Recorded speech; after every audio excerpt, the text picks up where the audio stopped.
Ond ta, beth ydych chi'n ofalu amdano pan ydych chi'n arwain band taro? Wel, gofalu bod pob yn dod mewn yr un pryd, a gofalu bod popeth yn iawn, a maen nhw'n mynd mas ar un pryd hefyd. Byddech chi'n dweud bod arwain band taro yn waith anodd? Wel, na. Gai ofyn, pam ydych chi'n meddwl bod chi wedi cael eich dewis yn arweinydd? Dwi'n gwybod. Ydych chi'n edrych yn ddel iawn beth gyntaf bore, fel hyn yn eich cwrt goch. Ydych chi'n dod? O Gaernarfon, o'r tu allan i Gaernarfon. Y lle'n hollol ta'n ei galon iawn. Fe'n O'r Waun lle. Fawr. A ydych chi'n cystadlu bore yma yn y prelims? Yn ben. Pa cystadluaeth? Cydatrodd. Be ydych chi'n nhw chi? Gwyneth. A cor cydadrodd sydd efo chi fan hyn, ia?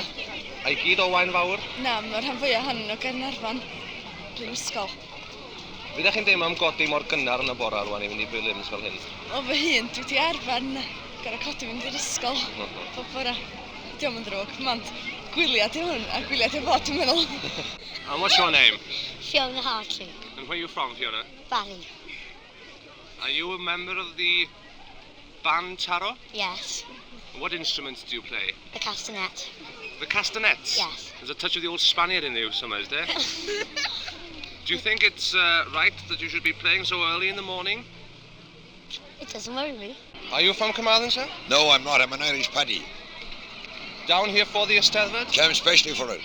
Over from Ireland? Yes, the whole ways. What is the main attraction for you then? You know that you should come all this distance? I'm a hell of an Irishman, you know, and I'm following up everything that's Irish. Anything else is foreign to me. I like even the Irish bacon with a shamrock on it, and a good bottle of Irish Guinness. And that's the best stuff you can take. You'll never want the doctor. But there's nothing particularly Irish about an Eisteddfod, is there? Oh, there is, of course. Back in his Celtic ways, of course there is. It's going back to the time of the Druids. Don't every man know that in the days of St. Patrick and St. David? You should know that yourself. Do you follow the Eisteddfod every year? Yes, every year. I do up in Llangollen and all. And what about the National Eisteddfod in the Oh, Bala? I'm away the whole lot, all around the whole place after it. I spend a lot of money after it, and I work hard for it. I'm only what they call a pick and shovel kid. That's true. I followed up. If you're- It's bred me. If you're in the position to, sir, would you like to compete in the Eisteddfod? And if so, what competition? Oh, I'd be dancing.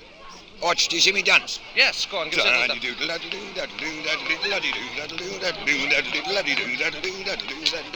You've dropped your specs. Carry on. I could do it if Marvellous. I was on up, you know. And if I was the adjudicator, I'd give you first prize. Oh, I can watch. I can do the double tap. Do it. I can do it all right, you know. But you want to be dressed up now and again. Thank you very much indeed. I was out all night on the beer. Ac os ydych chi'n dod, Pont y be ydych enw chi? Rian. A chi sydd yn arwain y band haro yma, ie? Ie. Pryd ydych chi ddod o Pont y Dyfen?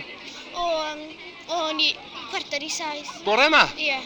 Ydych chi'n teimlo fel chwarae ni rwan cyn yn mynd i fewn i'r prelim? Ie. Newch chi? Ni gael clywed chi'n cael rhyw bractis bach, ie? Na chi ta.